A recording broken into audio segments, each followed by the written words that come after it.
All right, today we're diving into a question that sounds simple, but is actually, one of those deep philosophical puzzles that's been around forever. It's a paradox, really, and it reveals something pretty amazing about the way our minds are wired. So here's the big question, the one we're going to unpack. If God, or the divine, or whatever you want to call it, is everywhere, I mean, in every tree, in every person, in the air itself, then why on earth do we build temples? Why go to a special building to find something that's supposed to be all around us? It seems like a total contradiction, right? But stick with me, because the answer is actually incredibly practical. This isn't some new age question. It's a puzzle people have been wrestling with for, well, forever. As soon as we started thinking about the infinite, we started asking, how in the world do you connect with something that's, well, everything, everywhere, all at the same time? It's a challenge that you'll find in pretty much every culture and spiritual tradition. So, where do we look for an answer? Well, we're going to turn to this absolutely brilliant philosopher from the 8th century, Adi Shankaracharya, and his school of thought called Advaita Vedanta.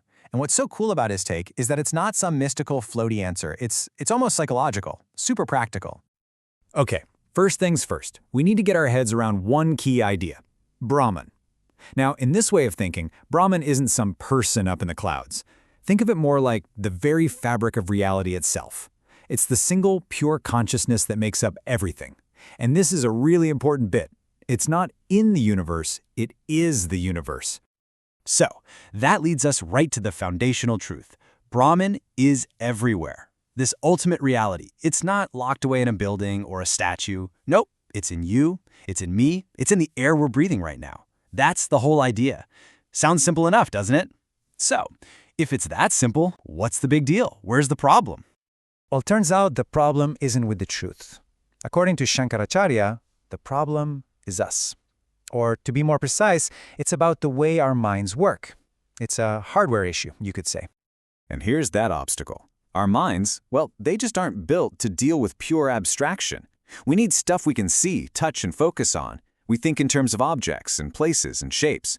So trying to focus on some infinite, all-pervading consciousness, it's like trying to grab a handful of fog. It just slips right through. Our mind needs an anchor, something to hold on to. And this is where the solution gets really, really clever. If our minds need a starting point, a place to practice focusing, then let's just give it one. This is where this brilliant concept of a spiritual kindergarten comes in. So see, a temple isn't the end of the journey. It's not the only place God lives, not at all. Think of it as a dedicated space, a gym for the mind.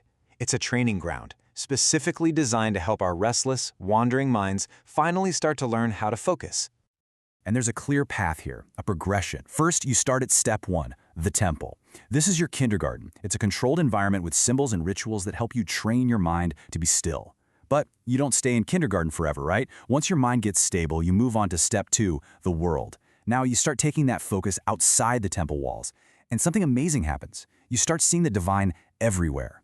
Then you hit step 3, the self. This is the big one. You realize that consciousness isn't just out there, it's in here. It's the very core of who you are. And at that point, you don't need to do anything to connect. Even just breathing becomes a form of prayer. Adi Shankaracharya himself summed it up perfectly with this quote: "Worship is a means, knowledge is the goal." It's so clear, isn't it? The act of worship, going to the temple, doing the rituals, that's not the point. That's the method. It's the tool you use. The real goal is knowledge, that direct, personal experience of the truth. So let's break that down. You have the tool versus the objective. On one side, you have the means, the upaya, as it's called in Sanskrit. These are your tools, the temples, the rituals, the practice. It's the kindergarten. On the other side, you have the goal, realizing the truth, the deep understanding. That's the graduation. The kindergarten is absolutely essential to get you started, but the whole point is to eventually graduate. Okay, so what happens when you graduate? What's it like when this isn't just an idea you're thinking about, but something you actually feel and live? Well, your whole world changes. Your entire perspective just flips. And this is the beautiful conclusion. Once your mind is trained, once it's stable and clear, you just don't need a special building anymore to feel that connection. The entire world becomes your temple. Every conversation, every walk in the park, every single moment, it all becomes sacred, because now you can finally see it for what it's always been. So, there you have it. The paradox is solved. A temple isn't just a place you go to. It's a state of mind you learn to live in. It's just a tool to help you see what was there all along. Which leaves us with one final thought, a question for you to take with you. If the whole world really can be a temple, where are you going to see it first?